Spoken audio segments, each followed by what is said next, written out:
From beneath a heap of blankets, I listened to the storm pass through. The forest groaned in the wind.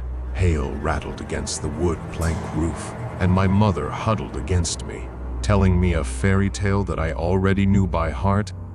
Once upon a time, there lived a brave queen and her son, the handsome young prince. They lived in a cabin deep in the woods. Because the brave queen had a terrible secret, the young prince's father was secretly a terrible demon. He could fool the rest of the world, but not the brave queen. She knew that while he looked and spoke like a man, he was really a demon in disguise. That's why she escaped from the palace with her young prince and hid him away someplace where the demon would never, ever find him. What did the demon look like? I always asked, even though I was as terrified as I was fascinated by the answer that was coming.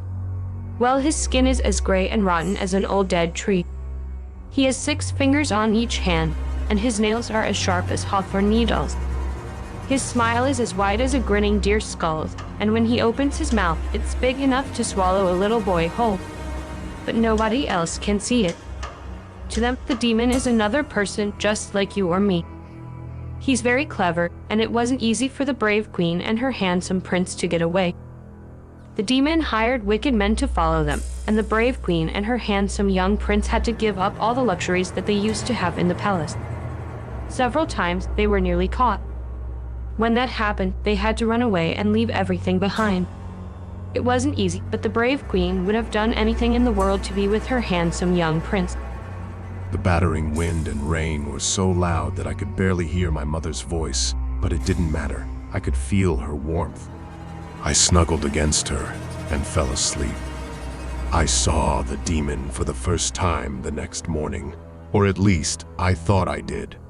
My mother and I were collecting mushrooms by the creek when the hair on the back of my neck suddenly stood on end. I was being watched. I could feel it. I looked frantically around for my mother, but she'd turned her back to me for a moment as she foraged. Normally, she never let me out of her sight. How long had the demon been stalking us, just waiting for an opportunity like this? A twig snapped.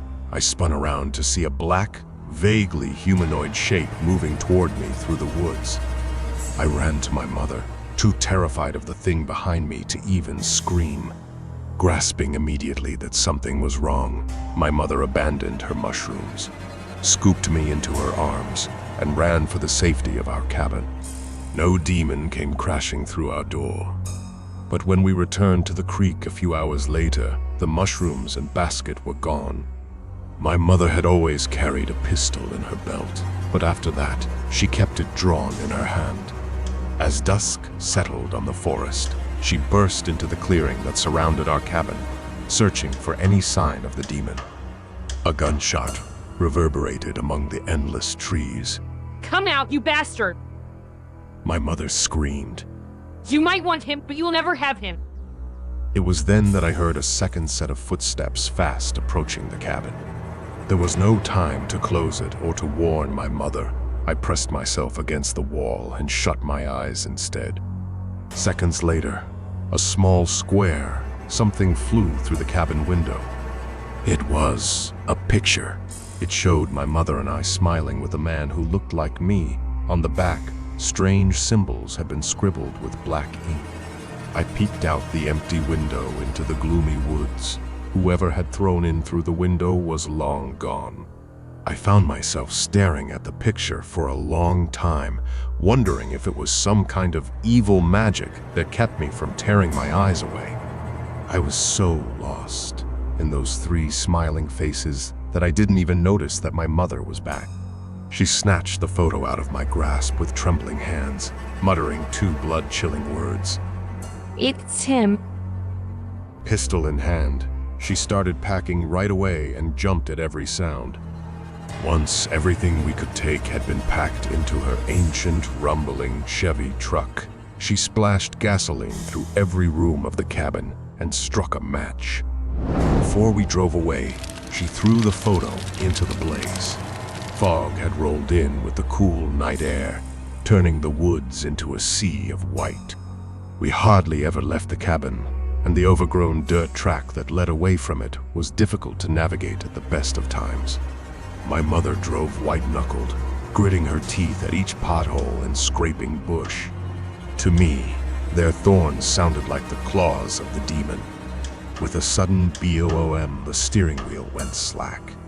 My mother braked frantically, and when I saw the whites of her terrified eyes, I knew that we were thinking the same thing. Both tires bursting had been no accident.